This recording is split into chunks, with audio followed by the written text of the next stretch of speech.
27 বছরের ঘুম শেষে আবারও জেগে উঠল ডেরির দানব। শুরু হলো একের পর এক খুন, আর একে একে নিখোঁজ হতে লাগলো শিশুরা। নিজের মতো করেই তাণ্ডব চালিয়ে যাচ্ছে সেই দানব। প্রতিশ্রুতি অনুযায়ী সবাই আবার ফিরে এলো ডেরিতে। এবার তাদের প্ল্যান দানবটাকে চিরতরে শেষ করে দেওয়া। কিন্তু তারা কি সত্যি পারবে? চলুন আজ শুনে আসি সেই গল্প। লুজার্সদের দানবের সঙ্গে লড়াইয়ের পর কেটে গেছে আরও 27 বছর। এখন আর কেউ ডেরিতে নেই, শুধু মাইক ছাড়া। সে ডেরিতে লাইব্রেরি ভবনের একটি ছোট কামরায় থাকে। এত বছর ধরে দানবটাকে নিয়ে রিসার্চ করেছে, বই ঘেটে, আদিবাসীদের কাছ থেকে গল্প শুনে সবকিছু জেনে রাখার চেষ্টা করেছে। কারণ দানব যদি আবার ফিরে আসে, এবার যেন তাকে নিশ্চিতভাবে মারা যায়। ডেরিতেই থেকে যাওয়ায় মাইকের স্মৃতিতে দানবের ভয় মুছে যায়নি। অন্যদিকে লুজার্স ক্লাবের বাকি 6 জন ডেরি ছেড়ে যার যার মতো ক্যারিয়ার গড়ে তুলেছে। ডেরির কথা কিছুটা মনে থাকলেও দানবের অস্তিত্ব তারা প্রায় ভুলেই গেছে।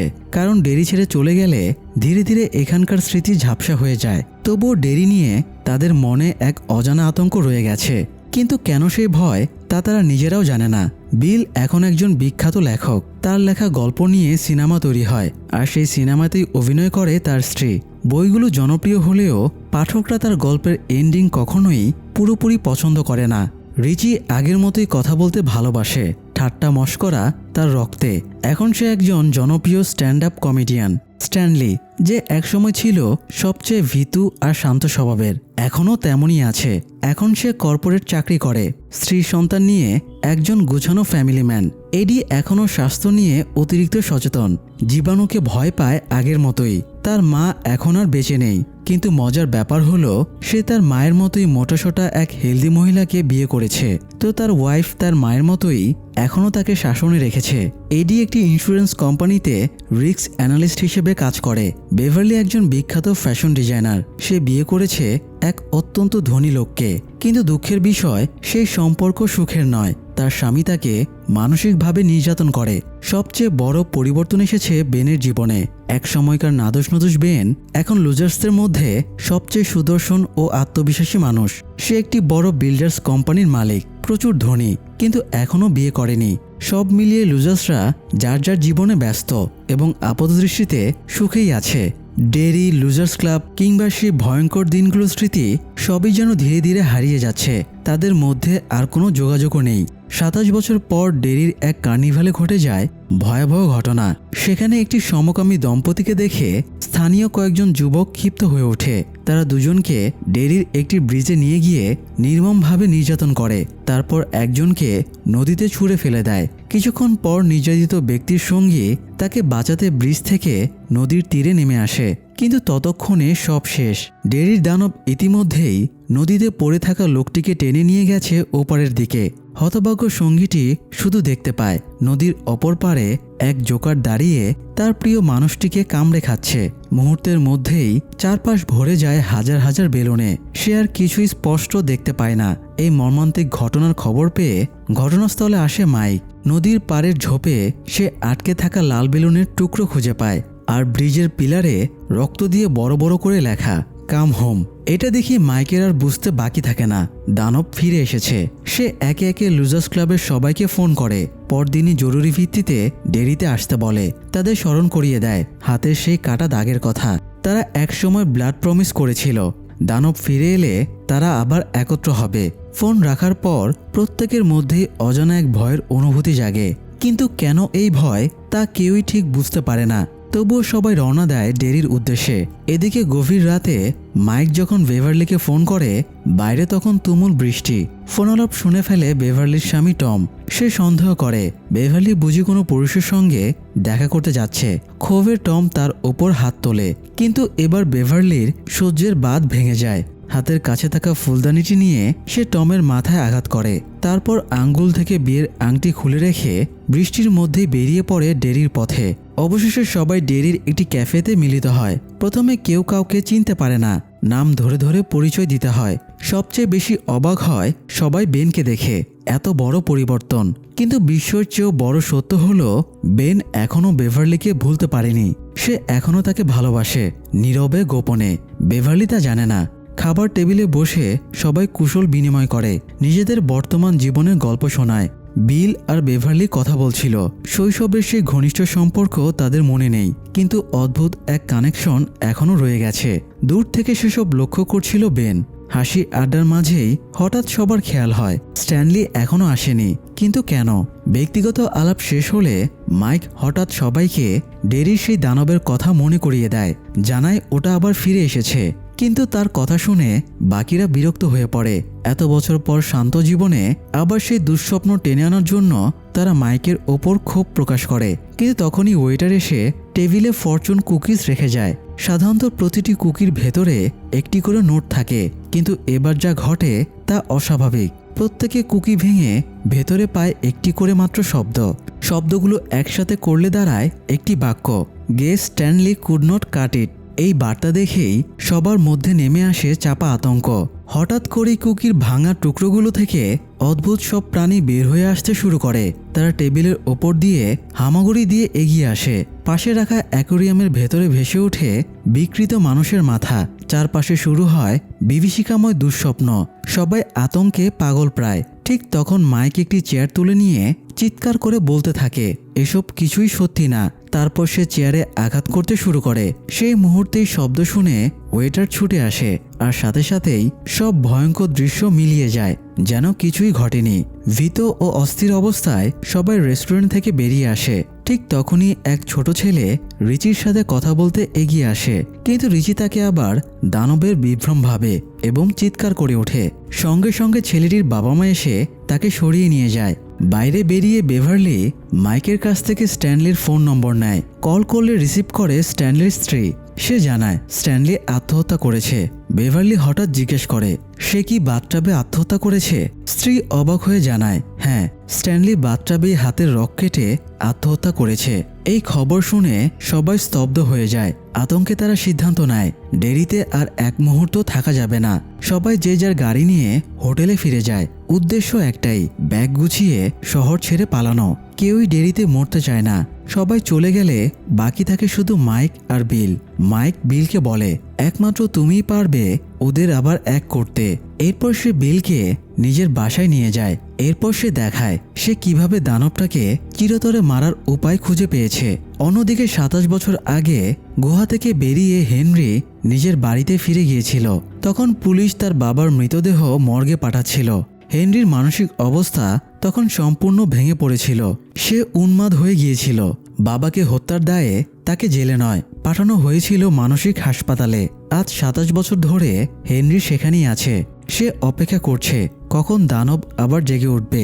একদিন মানসিক হাসপাতালে জানালা দিয়ে সে বাইরে ভাসতে থাকা একটি লাল বেলুন দেখে। সাথে সাথে সে বুঝে যায় দানব ফিরে এসেছে এবং তাকে ডাকছে। উল্লাসে হেনরি চিৎকার শুরু করলে আশেপাশের অন্য রোগীরাও চেঁচাতে থাকে। পুরো ওয়ার্ডে বিশৃঙ্খলা তৈরি হয়। নার্সরা তাকে ধরে কেবিনে নিয়ে যেতে থাকে। জানালার বাইরে দিয়েই হেনরির সঙ্গে সঙ্গে ভেসে চলছিল সেই লাল বেলুন।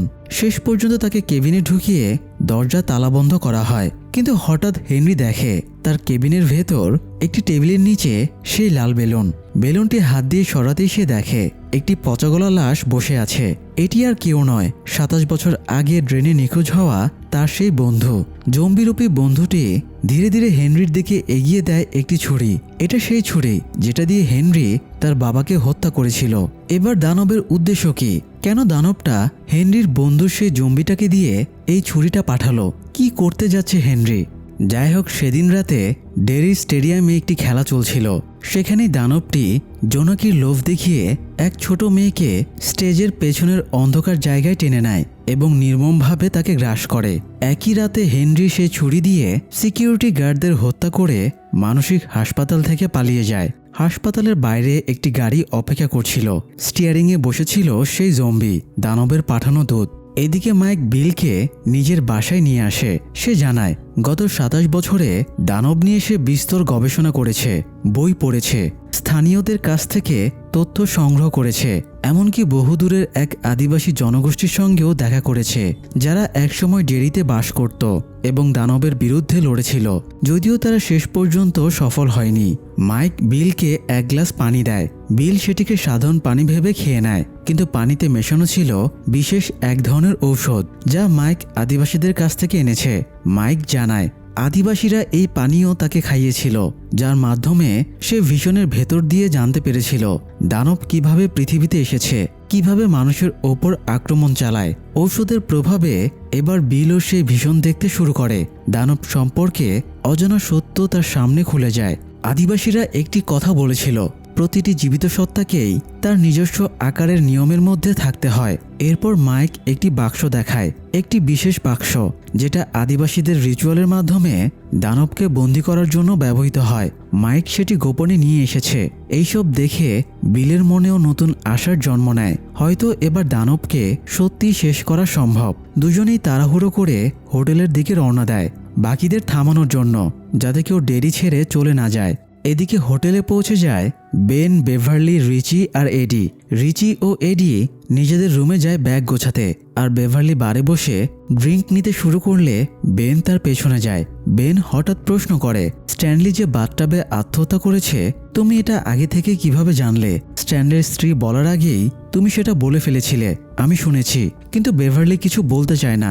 ঠিক তখনই রিচি, এডি, মাইক আর বিল সেখানে পৌঁছে যায়। বিল সবাইকে বোঝাতে চেষ্টা করে তাদের থেকে যাওয়া উচিত, কিন্তু রিচি বিরক্ত হয়ে বলে, 27 বছর পর দানব ফিরলে তখনই মারব, এখনই এত রিস্ক কেন নেব? তখন বেভারলি অবশেষে সত্যটা বলে ফেলে। দেরি ছাড়া পর থেকেই সে নিয়মিত দুঃস্বপ্ন দেখে। স্বপ্নে সে তাদের সবার মৃত্যুর দৃশ্য দেখেছে, এবং স্ট্যানলিকে সে ঠিক যেভাবে মরতে দেখেছিল, বাস্তবও স্ট্যানলি সেভাবেই আত্মহত্যা করেছে। হয়তো দানবই তাকে এসব দেখিয়েছে। এবার তাদের পালা। সে আরও বলে, স্ট্যানলি আমাদের মধ্যে সবচেয়ে ভীতু ছিল, তাই দানব ওকেই আগে টার্গেট করেছে। সবাই প্রশ্ন তোলে, শুধু বেভারলি এসব কেন দেখছে? বিল উত্তর দেয়, কারণ একমাত্র বেভারলি ডেডলাইট দেখেছিল, তাই এই ভিশন শুধু তার কাছেই আসে। এরপর মাইক সবাইকে আদিবাসীদের রিচুয়াল অনুযায়ী দানবকে মারার পরিকল্পনার কথা জানায়। সে সতর্ক করে দেয়, দানব আবার স্লিপিং সাইকেলে চলে যাওয়ার আগেই যদি তাকে মারা না যায়, তাহলে বেভারলির দেখা ভিশন অনুযায়ী সবাইকেই মরতে হবে। কিন্তু আদিবাসীদের এই প্রক্রিয়া তখনই কাজ করবে যখন তাদের সবার ডেরির সমস্ত স্মৃতি ফিরে আসবে, কারণ তারা ইতিমধ্যেই অনেক কিছু ভুলে গেছে। স্মৃতি ফিরে পাওয়ার জন্য তারা ডেরির জঙ্গলের ভেতর একটি পুরনো বাংকার হাউসে যায়। মাটির নিচে লুজার্সদের আড্ডার জন্য এই জায়গাটি একসময় বেন নিজেই বানিয়েছিল। ডেরি থেকে পায়ে হেঁটে এখানে পৌঁছাতে পৌঁছাতে সকাল হয়ে যায়। একসময় এটাই ছিল তাদের গোপন আস্তানা, লুজার্সদের প্রধান আড্ডাখানা। এখানেই একদিন স্ট্যানলি সবাইকে টুপি উপহার দিয়েছিল। এখানে এসে মাইক সবাইকে জানায়, দানবকে মারার প্রক্রিয়া সম্পূর্ণ করতে হলে প্রত্যেককে নিজের অতীতের সঙ্গে জড়িয়ে থাকা সবচেয়ে গুরুত্বপূর্ণ একটি জিনিস বিসর্জন দিতে হবে। পাশাপাশি ডেরিতে থাকার সময় যে স্মৃতিগুলো তারা ভুলে গেছে সেগুলো ফিরিয়ে আনতে হবে। আসলে সেই ভয়ঙ্কর বাড়ি থেকে বের হওয়ার পর লুজার্সদের মধ্যে বড় একটি ঝগড়া হয়েছিল। তারপর কিছুদিন তারা আর একসাথে আড্ডা দেয়নি, সময় কাটায়নি। আশ্চর্যের বিষয়, সেই সময় স্মৃতি কারোরই মনে নেই। মাইক সবাইকে আলাদা হয়ে সারাদিন ডেরিতে ঘুরে সেই হারানো স্মৃতি খুঁজে বের করতে বলে, আর অতীতের সঙ্গে যুক্ত গুরুত্বপূর্ণ কোনো বস্তু সংগ্রহ করতে বলে, যা পরে বিসর্জন দেওয়া হবে। রাতে হোটেলে সবাই আবার মিলিত হবে চূড়ান্ত সিদ্ধান্ত নেওয়ার জন্য। এরপর সবাই যে যার পথে বেরিয়ে পড়ে। বেভারলি চলে যায় তার পুরনো বাড়িতে, যেখানে সে একসময় বাবার সঙ্গে থাকত। কলিং বেল বাজাতেই দরজা খুলে দেয় এক বৃদ্ধা। সে আর কেউ নয়, পেনিওয়াইজের মেয়ে ইনগ্রিড। কিন্তু সে এখনো বেঁচে আছে কিভাবে? বেভারলি তো আর সেটা জানে না। বেভারলি জানায় সে একসময় এই বাড়িতেই থাকত।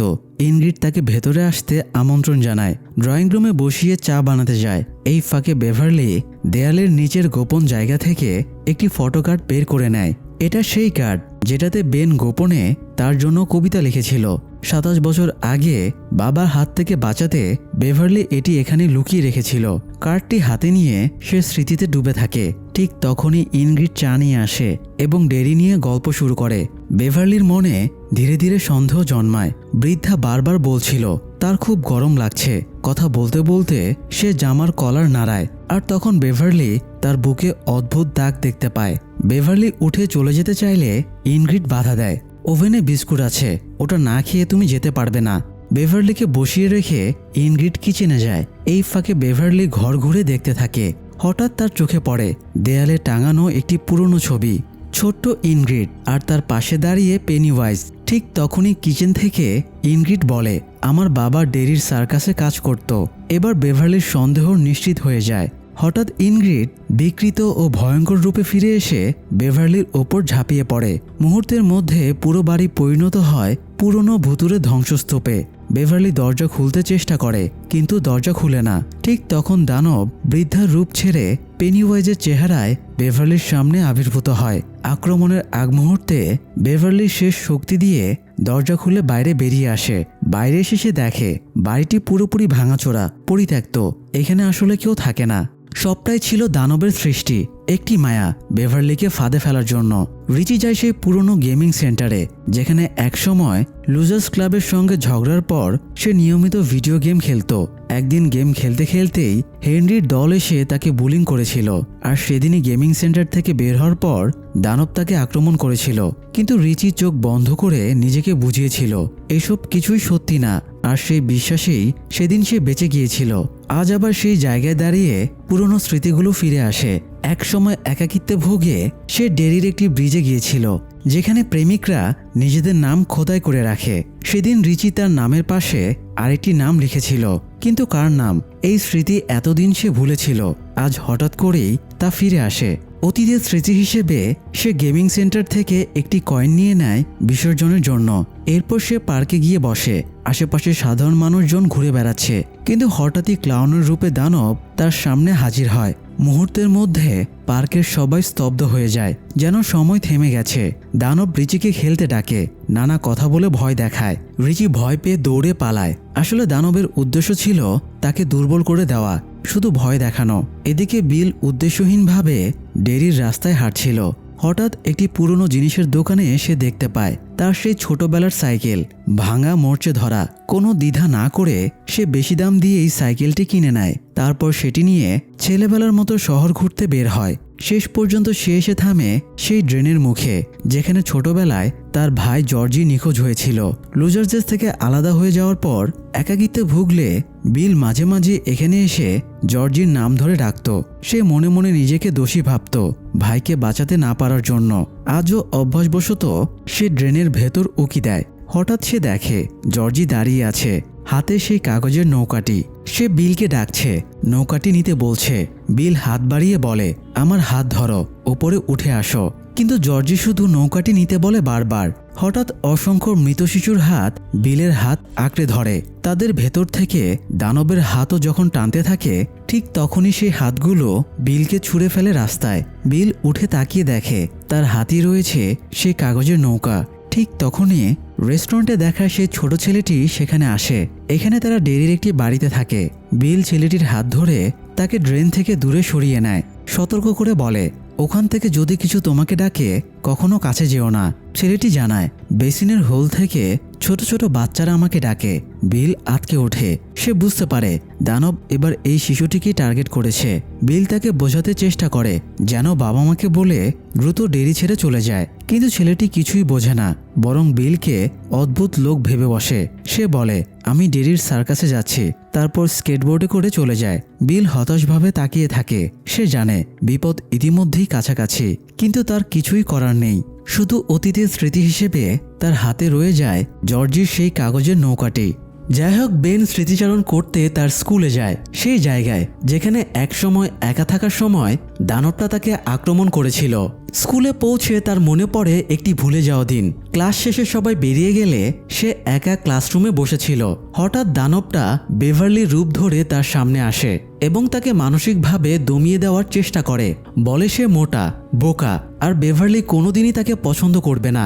ভয়ে বেন দৌড়ে গিয়ে স্কুলের একটি লকারে লুকায়, কিন্তু তাতেও রক্ষা মেলে না। দানবটা সেখানে তার আসল রূপে ক্লাউন সেজে হাজির হয়। ঠিক যখন সে বেনকে গিলে খেতে যাবে, তখন পালাতে গিয়ে বেন কারো সঙ্গে ধাক্কা খায়। সেই সুযোগেই দানবটা অদৃশ্য হয়ে যায়। এই ভুলে যাওয়া স্মৃতি মনে পড়ার পর বেন হোটেলে ফিরে আসে। সেখানে সিঁড়িতে আগে থেকেই বসেছিল বেভারলি। বেন গিয়ে তার পাশে বসে। বেভারলি জানায় তারও এমন কিছু স্মৃতি ফিরে এসেছে যেগুলো সে কোনোদিন মনে করতে চায়নি। এরপর সে বেনকে একটি ফটো কার্ড দেখায়, বলে 27 বছর আগে কেউ একজন তাকে এই কার্ড দিয়েছিল এবং তাকে চুমুও খেয়েছিল, কিন্তু ছেলেটা আসলে কে তা তার ঠিক মনে পড়ছে না। শুধু এটুকু মনে হচ্ছে সে সম্ভবত বিল ছিল। বেন যখন সত্যি বলতে যাবে যে আসলে সেই ফটো কার্ডটা সেই দিয়েছিল এবং সে বেভারলিকে ভালোবাসতো, ঠিক তখনই রিচি সেখানে আসে। কোনো কথা না বলে সে হনহন করে সিঁড়ি দিয়ে উপরে উঠতে শুরু করে। বেভারলি জিজ্ঞেস করে কি হয়েছে। রিচি শুধু বলে সে চলে যাচ্ছে, কিন্তু কেন তা বলে না। বেন রিচির পেছনে যায় কি হয়েছে জানতে এবং তাকে থেকে যাওয়ার জন্য বোঝাতে। এদিকে এডি যায় সেই সুপার শপে যেখান থেকে সে ছোটবেলায় ইনহেলার আর ওষুধ কিনত। সেখানে পৌঁছেই তারও একটি ভুলে যাওয়া স্মৃতি ফিরে আসে। একদিন ইনহেলার কিনে ফেরার সময় সে বেসমেন্ট থেকে নিজের মায়ের ডাক শুনেছিল। মা তার নাম ধরে চিৎকার করছিল। ভয় পেয়েও এডি ধীরে ধীরে বেসমেন্টে নামে, বারবার ইনহেলার নেয়। বেসমেন্টে ছিল ছড়িয়ে থাকা ওষুধ, ব্যবহৃত ইঞ্জেকশন, রক্তের ব্যাগ আর নানা নোংরা জিনিস। এডির এসব একদম সহ্য হয় না। সে ঘাবড়ে যায়, ঘেন্নায় কুকড়ে ওঠে। তবুও মায়ের ডাক অনুসরণ করে সামনে এগোয়। একটি পর্দার আড়াল থেকে শব্দ আসছিল।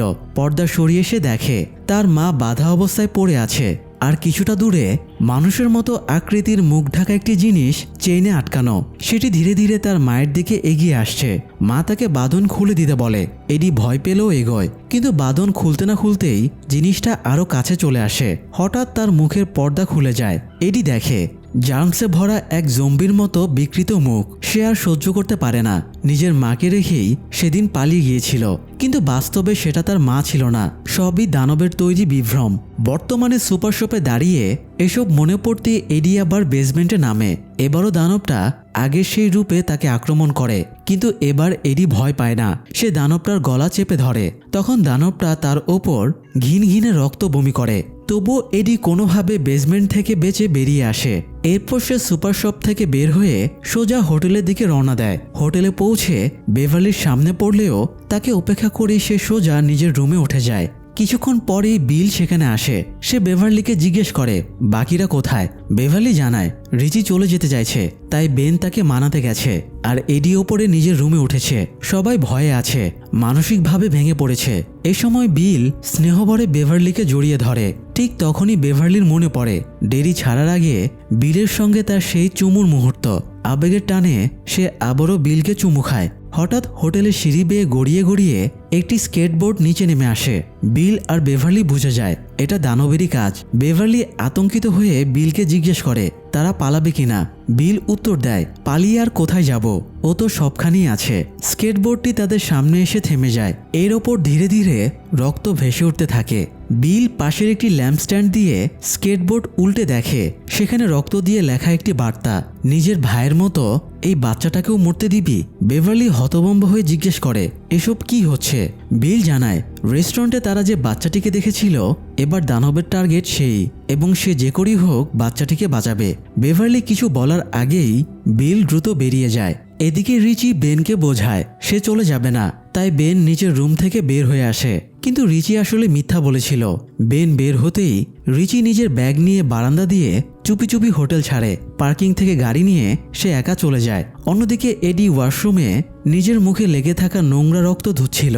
ঠিক তখনই সেখানে হেনরি ছুরি হাতে হাজির হয়। এডি কিছু বোঝার আগেই হেনরি তার গালে ছুরি ঢুকিয়ে দেয়। যন্ত্রণায় এডি বাথটাবের পর্দার আড়ালে লুকায়।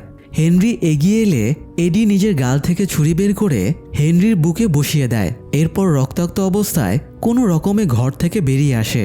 এডির এই অবস্থা দেখে বেভারলি আর বেন দৌড়ে আসে। বেভারলি তার পাশে বসে গালের রক্তপাত থামানোর চেষ্টা করে, আর বেন রুমে ঢুকে দেখে কে আক্রমণ করেছে।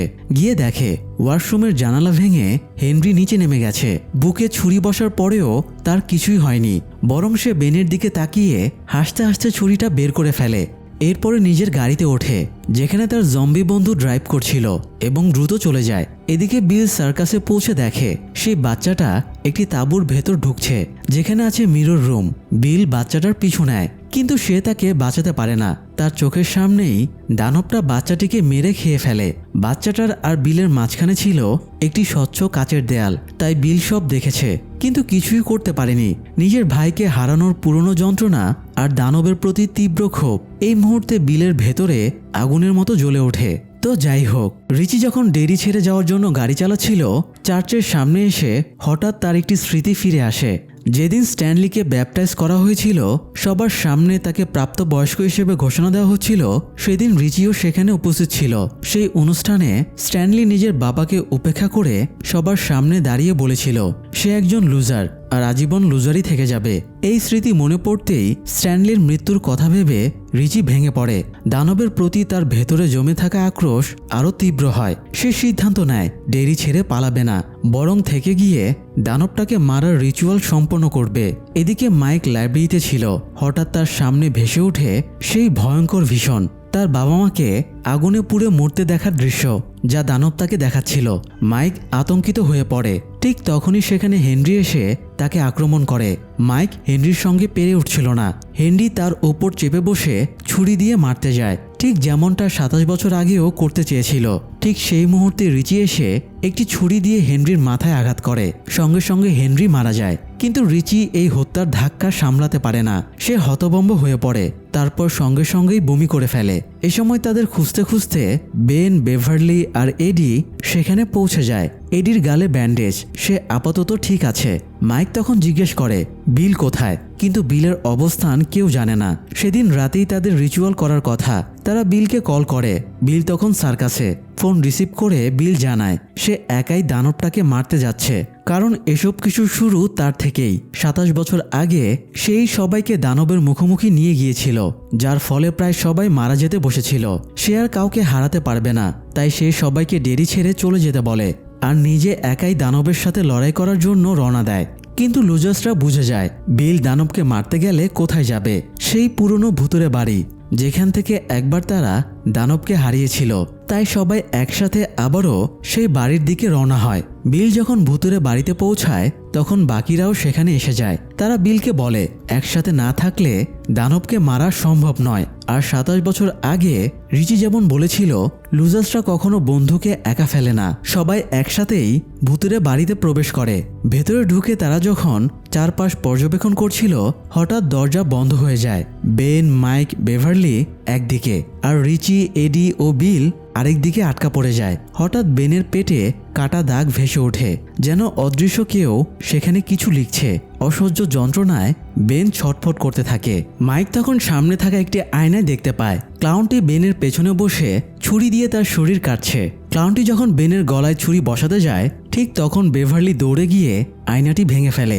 সঙ্গে সঙ্গে ক্লাউনটি অদৃশ্য হয়ে যায় আর বেনের শরীরের কাটা দাগও মিলিয়ে যায়। অন্যদিকে রিচি, এডি ও বিল যে রুমে আটকা পড়েছিল, সেখানে একটি পরিত্যক্ত ফ্রিজের দরজা হঠাৎ খুলে যায়। ভেতরে ছিল দানব স্ট্যানলির রূপে। হঠাৎ স্ট্যানলির মাথা খুলে গড়িয়ে তাদের সামনে আসে। দানবটি স্ট্যানলির কণ্ঠে বিলকে বলে তোর কারণে আমি মরেছি, তুই যদি আমাদের এই সব কিছুর মধ্যে না টানতিস তাহলে আজ আমি বেঁচে থাকতাম। তারা বুঝতে পারছিল এগুলো মিথ্যা, তবুও ভয় গ্রাস করছিল। এডি ভয়ে দেয়ালের সঙ্গে চেপে যায়। হঠাৎ সেই কাটা মাথা থেকে মাকড়সার মতো পা বের হয় এবং তাদের আক্রমণ করে। একসময় সেটি জানালা দিয়ে বেরিয়ে যায়। তারা যখন ভাবে বিপদ শেষ, ঠিক তখনই সেটি সিলিং থেকে ঝাঁপিয়ে পড়ে রিচির ওপর। মুখের ওপরে বসে বিশাল হা করে তাকে কামড় দিতে যায়। বিল দৌড়ে গিয়ে সেটিকে টেনে ধরে এবং মেঝেতে পড়ে থাকা ছুরিটি এডিকে এগিয়ে দিতে বলে, কিন্তু ভয়ে এডি এগোয় না। ঠিক সেই সময় বেন, বেভারলি আর মাইক রুমে ঢুকে পড়ে। বেন ছুরিটি তুলে দানবের ওপর আঘাত করে। আহত হয়ে দানবটি সরে যায়। এরপর বিল এডিকে জিজ্ঞেস করে তুই ছুরিটা এগিয়ে দিলি না কেন? এডি কাপা গলায় বলে সে খুব ভয় পেয়ে গিয়েছিল। বিল তখন তাকে শান্ত করে বলে ও তো সেটাই চায়, আমরা যদি ভয় পাই তাহলেই ও শক্তিশালী হবে, আমাদের ভয় পেলে চলবে না। যাই হোক, দানবের একের পর এক ছলচাতুরি আর আক্রমণ প্রতিহত করে তারা অবশেষে কুয়োর কাছে পৌঁছে যায়। তারপর একে একে কুয়ো বেয়ে ড্রেনে নেমে পড়ে। নিচে গিয়ে তারা পৌঁছায় সেই জায়গায় যেখানে দানব সব বাচ্চা আর লাশ জড়ো করে রাখে। সেখানে এসে তারা দেখে পুরো জায়গাটা প্রায় পানিতে ডুবে আছে, বুক সমান পানি। শুধু ক্লাউনের সেই কার্নিভাল ভ্যানের ছাদ পানির ওপর ভেসে আছে। সবাই একে একে ভ্যানের ছাদের দিকে উঠতে থাকে। সবার পেছনে ছিল বেভারলি। হঠাৎ কেউ যেন পেছন থেকে বেভারলিকে ডাকলো। সে থেমে পেছনে তাকায়। বেন জিজ্ঞেস করে কেন থামলো। বেভারলি বলে তার মনে হলো কেউ তাকে ডাকছে। কথা শেষ হওয়ার আগেই পানির ভেতর থেকে ইনগ্রিডের রূপে দানব উঠে আসে এবং বেভারলিকে টেনে পানির নিচে নিয়ে যায়। বেভারলিকে বাঁচাতে এডি ছাড়া সবাই পানিতে ঝাঁপিয়ে পড়ে। এডি ভয়ে নামতে পারে না। অনেকক্ষণ কেউ উপরে না উঠলে সে আতঙ্কিত হয়ে পড়ে। ঠিক তখনই সবাই বেভারলিকে নিয়ে পানির ওপর ভেসে ওঠে। ড্রেনে নামার পর এটাই ছিল দানবের প্রথম সরাসরি আক্রমণ। এরপর রিচি মাইককে জিজ্ঞেস করে এবার কোথায় যাব। মাইক সামনে মাটির ভেতরে ঢোকা যায় এমন একটি দরজার সামনে দাঁড়ায়। দরজা খুলতে দেখা যায় একটি বিশাল গর্ত যা অন্ধকারে নিচের দিকে নেমে গেছে। ভেতরে কি আছে কিছুই দেখা যায় না। কেউ জানে না সেখানে কি অপেক্ষা করছে। মাইক প্রথমে নিচে নামে আর বাকিদের তার পেছনে আসতে বলে। সবাই একে একে নামতে থাকে কিন্তু এডি থমকে যায়। সে বলে তার কারণেই একটু আগে রিচি মরতে বসেছিল। সে ভীতু, তার ভেতরে না যাওয়াই ভালো। সে গেলে হয়তো সবার জন্য বিপদ ডেকে আনবে। তখন রিচি তার কাঁধে হাত রেখে বলে ভয় সবাই পায়, এতে কোনো সমস্যা নেই। তুই সাহস দেখিয়েছিস। 27 বছর আগে দানবটাকে প্রথম আঘাত করেছিলি তুই। আজকেও হেনরির বুকে ছুরি বসিয়েছিস। তুই ভীতু না। তারপর স্বভাবসুলভ ভঙ্গিতে রিচি মজা করে বলে তুই নিজের থেকে 14 গুণ মোটা মেয়েকেও তো বিয়ে করেছিস, তার মানে তুই অসম্ভব সাহসী। রিচির কথায় এডির মুখে সামান্য হাসি আসে। সে সাহস পায়। বেভারলি এডির হাতে একটি বর্শা তুলে দেয় যাতে সে এটাকে অস্ত্র হিসেবে ব্যবহার করতে পারে। এডি বলে এটা দিয়ে কি দানবকে আমি মারতে পারবো। বেভারলি বলে তুমি যদি বিশ্বাস করো এটা দিয়ে মারা সম্ভব তাহলে নিশ্চয়ই সম্ভব। এরপর তারা সবাই গর্ত বেয়ে নিচে নেমে আসে। নিচে পৌঁছে তারা দেখে একটি বিশাল গুহা। সেখানে রয়েছে সেই উল্কাপিণ্ড যার ভেতর করে দানব একসময় পৃথিবীতে এসেছিল। উল্কাটি গোলাকার ছিল কিন্তু মাটিতে পড়ে ভেঙে চারিদিকে ছড়িয়ে গেছে। মাঝখানে সমতল অংশ আর চারপাশে বৃত্তের মতো তীক্ষ্ণ পাথরের প্রাচীর উঠে আছে। সবাই সে উল্কার মাঝখানে গিয়ে দাঁড়ায়। এরপর মাইক দানবটাকে বন্দি করার রিচুয়াল শুরু করে। যাই হোক, যে বাক্সে দানবটাকে বন্দি করা হবে মাইক সেটি গুহার মাঝখানে রাখে। সে বলে দানবটার আসল রূপ হলো ডেডলাইট। তাদের কাজ হলো ডেডলাইটকে এই বাক্সের ভেতরে টেনে এনে ঢাকনা বন্ধ করে তাকে চির অন্ধকারে আটকে ফেলা। প্রথমে মাইক বাক্সের ভেতর তেল ঢালে, আগুন জ্বালানোর প্রস্তুতি নেয়। এরপরে সবাইকে বলে নিজেদের অতীতের সঙ্গে জড়িত একটি করে স্মৃতিচিহ্ন স্যাক্রিফাইস করতে হবে। বেভারলি দেয় সেই ফটোকার্ড এবং বলে সম্ভব হলে সে সেটা সারা জীবন নিজের কাছে রাখত। বেন দেয় সেই কাগজের পাতাটি যেখানে বেভারলির অটোগ্রাফ ছিল। সে জানায় এটাই তার জীবনের একমাত্র অটোগ্রাফ আর গত 27 বছর ধরে সে এটা নিজের ওয়ালেটে রেখে দিয়েছে। বেভারলি তখন বুঝতে পারে এটা তারই সই। বিল দেয় জর্জির কাগজের নৌকাটি। এডি দেয় তার ইনহেলার। রিচি দেয় তার ছোট গেমিং কয়েন। মাইক নিজের স্যাক্রিফাইস হিসেবে দেয় সেই পাথরটি যেদিন ছোটবেলায় বেভারলি তাকে হেনরির হাত থেকে বাঁচাতে ছুড়েছিল, কারণ সেদিনই প্রথম সে লুজার্স ক্লাবের অংশ হয়েছিল। সবশেষে স্ট্যানলির স্মৃতি হিসেবে সেই টুপিটি দেয় যেটা এতদিন বেনের বাংকার হাউসে ছিল। এক এক করে সব স্মৃতিচিহ্ন আগুনে পুড়তে থাকে। তখন সবাই হাত ধরাধরি করে বাক্সটির চারপাশে গোল হয়ে দাঁড়ায়। মাইক বলে দানবটাকে আটকানোর 3টি ধাপ। প্রথম ধাপ আমাদের পুনর্মিলন, দ্বিতীয় ধাপ সব স্মৃতিচিহ্ন একত্র করা, আর তৃতীয় ধাপ এখন রিচুয়াল শুরু করতে হবে। ঠিক তখনই আগুন নিভে যায়। গুহার ছাদ ফেটে ওপর থেকে তীব্র আলো নেমে আসে। এটাই ডেডলাইট।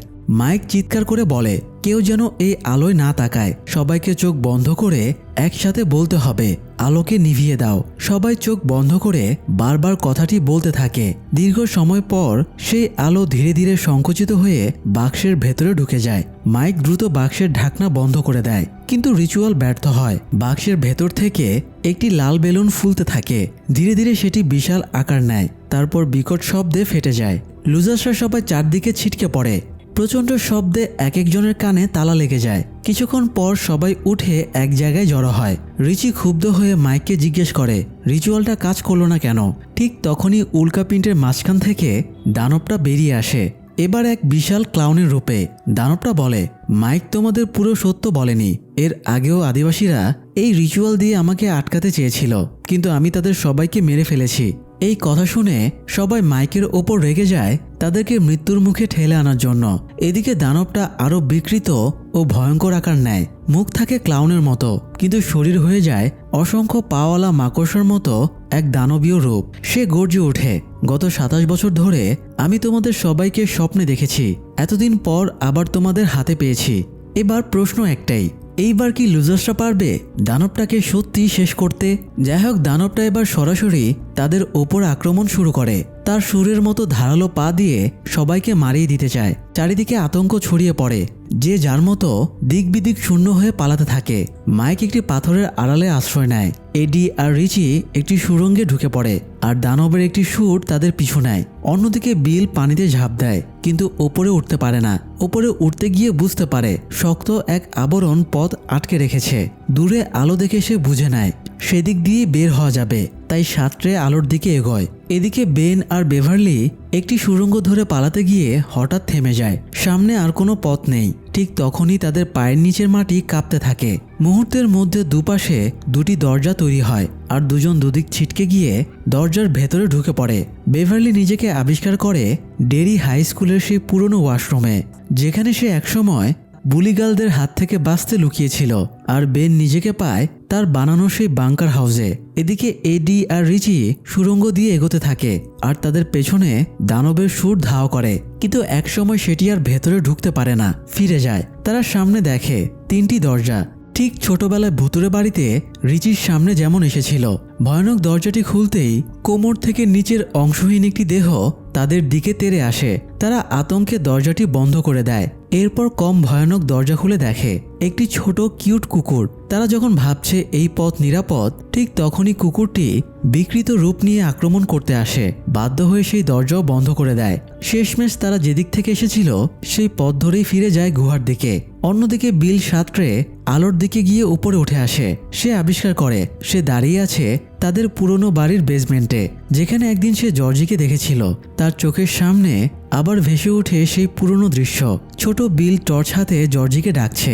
জর্জি অভিযোগ করছে সেদিন অসুস্থ না হয়েও খেলতে না যাওয়ার কারণে সে একা বের হয়েছিল, আর সেই কারণেই তাকে মরতে হয়েছে।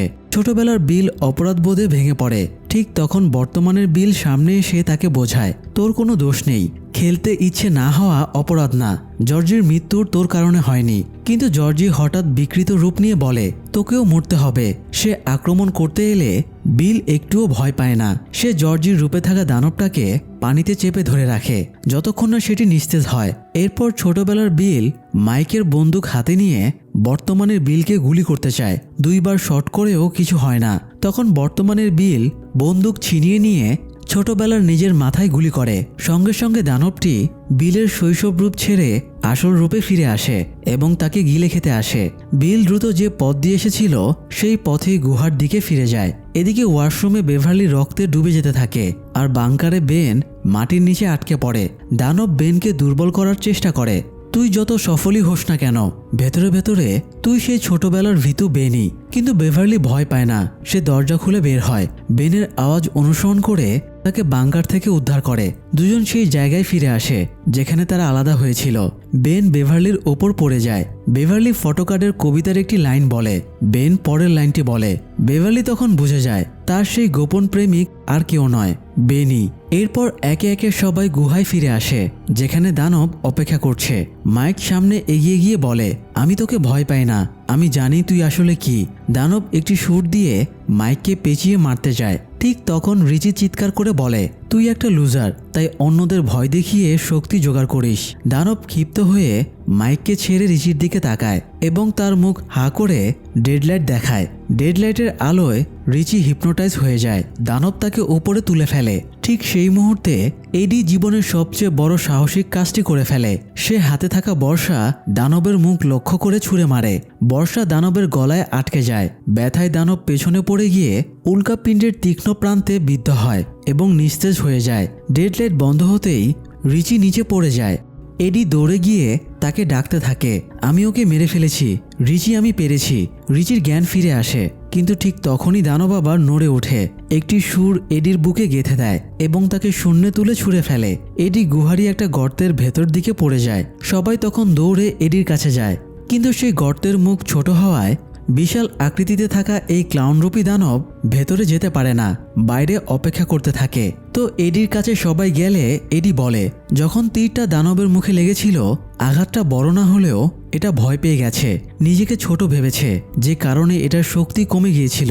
তখনই মাইকের মনে পড়ে যায় আদিবাসীদের সেই কথা যে প্রত্যেক জীবিত প্রাণীকেই তার আকারের নিয়ম মেনে চলতে হবে। সে কথাটা সবাইকে জানায়। বেভারলি বলে তাহলে আমরা যদি ছোট সুড়ঙ্গ দিয়ে যাই দানবকেও আমাদের ধরতে ছোট হতে হবে, আর তখনই ওকে মারা যাবে। রিচি এডির পাশে থাকে। মৃত্যু মুখে থেকেও এডি হাসতে হাসতে বলে আমার একটা শেষ ইচ্ছা আছে। রিচি জিজ্ঞেস করে কি ইচ্ছা? এডি হালকা হাসি দিয়ে বলে আমি মরে গেলে আমার মোটা বউকে তুই বিয়ে করিস। যাই হোক, বেন, বেভারলি, মাইক আর বিল গর্ত থেকে বের হয়ে আসে। দানবের চোখ এড়িয়ে তারা একটি ছোট সুড়ঙ্গ পথের দিকে এগোতে থাকে, কিন্তু দানব তাদের দেখে ফেলে। এক পলকের মধ্যেই সে তাদের সামনে এসে দাঁড়ায়। এবার তারা কি করবে? লুজার্সরা কি পারবে শেষবারের মতো একসাথে দাঁড়িয়ে দানবটাকে শেষ করতে? যাই হোক, দানবটা তাদের সামনে এসে দাঁড়াতেই মাইকের মাথায় একটা আইডিয়া আসে। সে বলে কাউকে ছোট করার তো অনেক উপায় আছে। বেভারলি তখন সবাইকে বলে দানবটাকে নিজেকে ছোট অনুভব করাতে হবে।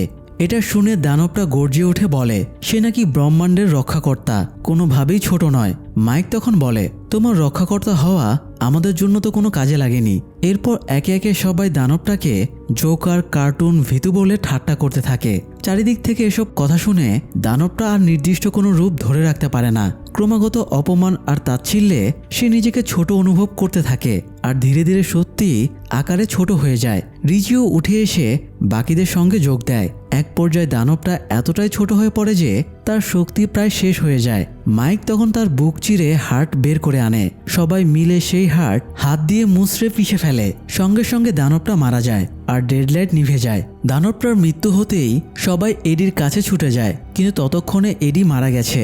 তার মৃত্যুতে সবচেয়ে বেশি ভেঙে পড়ে রিচি। সে হাউমাউ করে কেঁদে ওঠে। এদিকে দানবটা মারা যাওয়ায় গুহাটা ধীরে ধীরে ধসে পড়তে শুরু করে। তারা দ্রুত ড্রেনের ভেতর দিয়ে সেই ভুতুরে বাড়ির কুয়োর কাছে পৌঁছে যায়। তারপর বাড়ি পেরিয়ে বাইরে বেরিয়ে আসে। পিছনে বাড়িটাও ভেঙে পড়ে। দানবের সঙ্গে সঙ্গে তাদের ভেতরের সব ভয়ও যেন মরে যায়। এমনকি 27 বছর পর ফিরে আসার শপথের সময় হাত কাটার যে দাগ ছিল সেটাও মিলিয়ে যায়। সবাই আবার আগের মতো লেকের ধারে যায়। লেকে ঝাঁপ দিয়ে শরীরে রক্ত আর ময়লা ধুয়ে ফেলে। শুরু হয় নতুন জীবন। শুধু মানুষই না, ডেরি শহরও বহু বছর পর আতঙ্ক মুক্ত হয়ে ফিরে পায় স্বাভাবিকতা। এরপর লুজার্সরা সবাই যার যার জীবনে ফিরে যায়। তবে এবার আর কেউ কারো থেকে বিচ্ছিন্ন থাকে না, সবাই যোগাযোগ বজায় রাখে। মাইকও দানবকে মারার পর ডেরি ছেড়ে বেরিয়ে যায়, নিজের পছন্দ মতো জীবন বেছে নেয়। বেন অবশেষে বেভারলিকে পায়। দুজনে শুরু করে ভালোবাসায় ভরা শান্ত জীবন। কিন্তু একটা দুঃখ থেকে যায়, এডি আর বেঁচে নেই। একটা গোপন সত্য ছিল, রিচি ছোটবেলা থেকেই এডিকে ভালোবাসত। ডেরির সেই ব্রিজে সে নিজের নামের পাশে আসলে এডির নামই লিখেছিল। তাই এডির মৃত্যু ছিল রিচির জীবনের সবচেয়ে বড় ক্ষতি। সবশেষে ডেরি থেকে ফেরার কিছুদিন পর লুজার্সরা সবাই স্ট্যানলির চিঠি পায়। সে মৃত্যুর আগে সবার জন্য চিঠি লিখে গিয়েছিল। আসলে স্ট্যানলি লুজার্স গ্রুপের মধ্যে সবচেয়ে ভীতু ছিল। ডেরি সেই দানবের সাথে লড়াই করার মতো সাহস তার ছিল না। স্ট্যানলি ভেবেছিল সে যদি সবার সাথে ডেরিতে দানবের সাথে লড়াই করতে যায় তাহলে তার ভীতু মন মানসিকতার জন্য তাদের গ্রুপের ইউনিটি নষ্ট হয়ে যেতে পারে। তাই সে নিজেকে স্যাক্রিফাইসের সিদ্ধান্ত নিয়েছিল। যাই হোক, অবশেষে ডেরির দানব মরে গেছে। শহর ফিরে পেয়েছে শান্তি। 27 বছর পর ফিরে আসা সেই চক্রকার আতঙ্ক এবার সত্যিই শেষ। দর্শক, লুজার্সদের মুখের কথাতেই দানবটা ছোট হয়ে গিয়েছিল। বিশাল শক্তিধর এক দানব হেরে গেল শুধুমাত্র কথার আঘাতে। কারণ কথা কখনোই ছোট জিনিস নয়। কথা যেমন মানুষের আত্মশক্তি ভেঙে দিতে পারে, তেমনি গড়ে তুলতে পারে আত্মবিশ্বাস। কথাই সম্পর্ক তৈরি করতে পারে, আবার কথাই সম্পর্ক ভাঙার কারণ হয়। তাই আসুন আমরা সবাই ভেবেচিন্তে কথা বলি, নিজেদের ভেতরের ভয়কে বড় হতে না দেই, আর আশেপাশের অমানুষদের শক্তি যোগাতে না দেই। আজ এই পর্যন্তই। দেখা হবে পরের আয়োজনে। ধন্যবাদ।